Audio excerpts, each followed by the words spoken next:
হজরত জায়েদ ইবনে সাবেত রাদি আল্লাহু আনহু হতে বর্ণিত।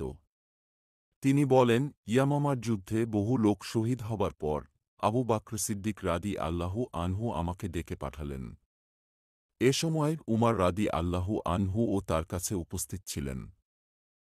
আবু বকর সিদ্দিক রাদি আল্লাহু আনহু, উমর রাদি আল্লাহু আনহু আমার কাছে এসে বললেন, ইয়ামামার যুদ্ধে শহীদদের মধ্যে কারীদের সংখ্যা অনেক।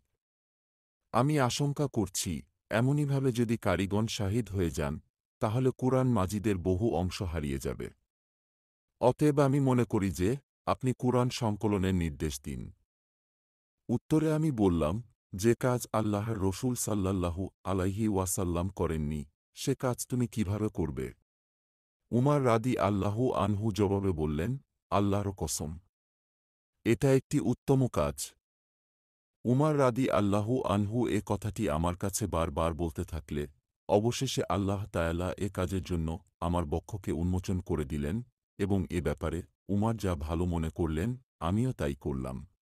জায়েদ রাদি আল্লাহু আনহু বলেন, আবু বকর সিদ্দিক রাদি আল্লাহু আনহু আমাকে বললেন, তুমি একজন বুদ্ধিমান যুবক। তোমার ব্যাপারে আমার কোনো সংশয় নেই। তদুপরি তুমি রসূল সাল্লাল্লাহু আলাইহি ওয়াসাল্লাম এর ওহীর লেখক ছিলে।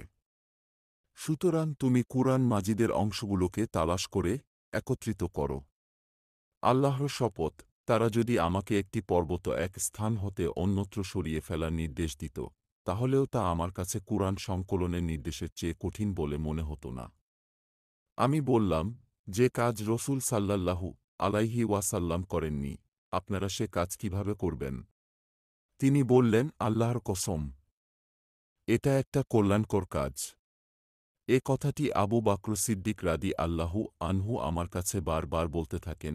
অবশেষে আল্লাহ আমার বক্ষকে উন্মোচন করে দিলেন সে কাজের জন্য, যে কাজের জন্য তিনি আবু বকর এবং উমর রাদি আল্লাহু আনহু এর বক্ষকে উন্মোচন করে দিয়েছিলেন। এরপর আমি কুরআন অনুসন্ধানের কাজে লেগে গেলাম এবং খেজুর পাতা, প্রস্তরখণ্ড ও মানুষের বক্ষ থেকে আমি তা সংগ্রহ করতে থাকলাম। এমনকি আমি সূরা তোবার শেষাংশ আবু খুজায়মাহ আনসারী রাদি আল্লাহু আনহু থেকে সংগ্রহ করলাম। এ অংশটুকু তিনি বাদে আর কারো কাছে আমি পাইনি। আয়াতগুলো হচ্ছে এই, তোমাদের মধ্যে হতে তোমাদের কাছে এক রসূল এসেছে। তোমাদেরকে যা বিপন্ন করে তার জন্য তা কষ্টদায়ক। সে তোমাদের মঙ্গলকামী, মুমিনদের প্রতি সে দয়াদ্র ও পরম দয়ালু। এরপর তারা যদি মুখ ফিরিয়ে নেয়, তবে তুমি বলো, আমার জন্য আল্লাহই যথেষ্ট, তিনি ছাড়া অন্য কোনো ইলাহ নেই।